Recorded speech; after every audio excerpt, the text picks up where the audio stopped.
Hi, everybody. Hey, I'm trying something new. I'm trying to record at night so that I'm not recording only during the day, and I'm not really excited about the lighting. So I'm just going to go ahead and do this one, and then I'll probably end up doing the rest of them during the day so you can see me a little bit better. Hi, today is Tuesday, April 21st, and I wanted to remind you about two different things. Number one, please make sure that you're taking pictures of your tree with the leaves, and you're dropping that into your iMovie every single day, because if you don't, you're going to get a huge bunch of pictures and it's going to take you a little bit of time to put them in there. I'm going to have this be a project that's going to be due on May 18th. So you guys are going to take pictures from now until May 17th, maybe. Actually, May 18th is a Monday, so 17, 16, 15. May 15th will be your last day to take pictures. And because I want to see the whole growth, not only when the leaves actually get big or spread out, but then I want to see them grow. It's fascinating. I've never done anything like this before, and it's been really cool to watch my leaves grow. And then I told you I had like a little teeny tiny apple that I'm kind of taking pictures of too, and it's growing a little bit by little bit. I feel like once we got past that snow from last week, that they're going to start growing really, really quickly. The other thing is, a lot of you guys have sent me your pictures of your bread mold experiment, and I'm really excited to see how those go for you. Mine did not go well at all. I ended up moving it to the laundry room and nothing happened. And I even put a little bit of water in there because I thought maybe I need a little bit of water to make the mold, because for sure if I put water in there, mold will grow, and it didn't. And so I ended up throwing out my bread mold, lack of it, today. So I'm hoping you guys have better luck than I did. I'm really interested. Some of you guys are trying bakery bread, homemade bread. Some of you are trying different locations and in the sunlight versus in the dark. And so lots of variations for this experiment. I'm excited to see what you get.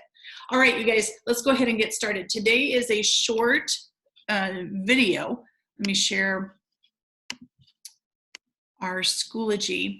Our standards are the same as yesterday, so I'm not going to go over those with you. Again, we're just looking at food chains. We're looking at how the energy is cycled from one organism to the other, and it's an easy way to tell that story by using a food chain. So that's our model that we're creating. All right, so here's what you're going to do. When you go in, you're going to see that I have a PDF for you. It's called Create Your Own Food Chain. And you're going to download this into GoodNotes and use it. Or those of you who are printing your paper and writing on your paper, you're totally fine to do that. You can keep doing that. Send me your pictures. That's working out fabulous. So here's what you're going to do. I want you guys to create your own food chain, but I'm going to be very specific with the type of organisms that you use. I want you to use organisms that are native to Nebraska. So if it would not be native to Nebraska, don't use it. Okay? And I'm not talking about native to Nebraska because it's in the zoo.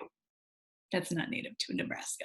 So you must use the following. For number one, you need to have one producer, one consumer, primary consumer, one secondary consumer, and one decomposer. So you're going to have 4 organisms total. Now, I said if you want to go above and beyond and you want to do a tertiary or a third level consumer, you certainly can do that. That makes it interesting when you think about what eats what.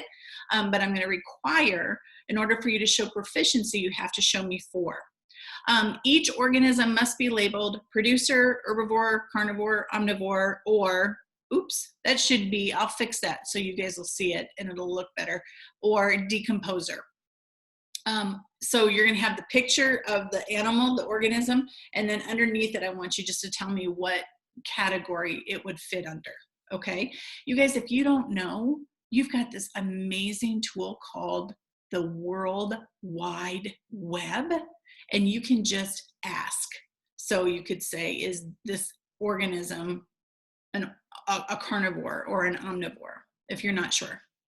And then the third piece that I'm looking at is I want to make sure that you understand the direction that you place the arrow is so important when you're modeling the flow of energy from one organism to the other.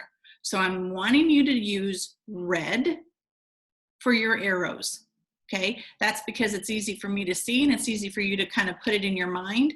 Remember, lots of times we'll use colors to represent something, and I want you guys to use red to represent the flow of energy from one organism to the other.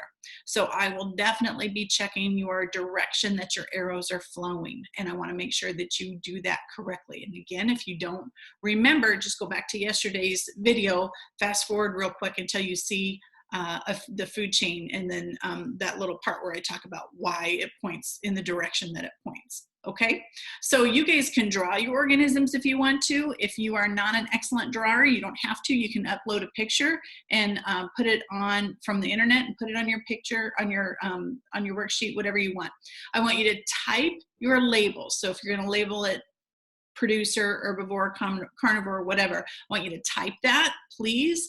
If you would like to handwrite it, you can, but you guys, I love you so much. Please make sure that your handwriting is neat and legible. And I do not want you to use fictional animals or extinct animals. So these would be organisms, and I said animals, I meant organisms. No, the organisms that you use should be organisms that we would find in a Nebraska environment right now. And a Nebraska environment could be out in the sandhills, it could be in the panhandle, it could be in your backyard. So just think about that. Okay, let me know if you guys have any questions. And I will talk to you tomorrow.